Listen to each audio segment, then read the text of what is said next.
jaahil nimo iyo alla ka cabsi la'aan baa dulmi dhasha dulmi waa wuxuu dhalaa qabyaalad baa waxay dhashaa qaran la'aan qurux la'aan qaynuun la'aan qorshe la'aan qadarin la'aan isqabad la'aan moogta qas iyo qalalaase iyo qawrac iyo qax iyo hoog iyo boo dhan bay dhashaa haye maanta ma ku jirtaa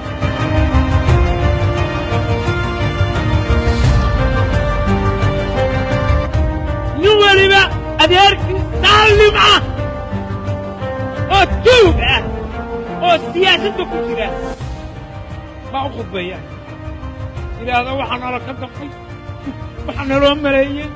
waxaa naloo quuray intaa taa ku jidaanna wallaahi bilaahi tallaahi waad hoogaysaan oo waad ba'aysaan oo waad jabaysaan oo inaynaa qaran helaynoo qiime helaynoo qurux helaynoo qadari helayn ma ka baxnaa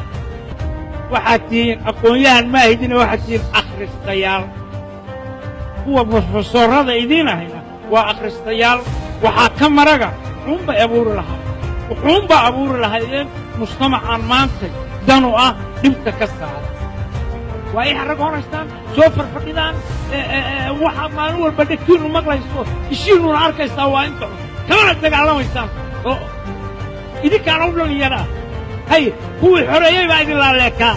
aqoon ma lahayn baabuur ma lahayn guryo ma lahayn lacag ma lahayn facebook ma lahayn youtube ma lahayn twitter ma lahayn haye jaamacada kama bixin haye see rabtaan ii sheeg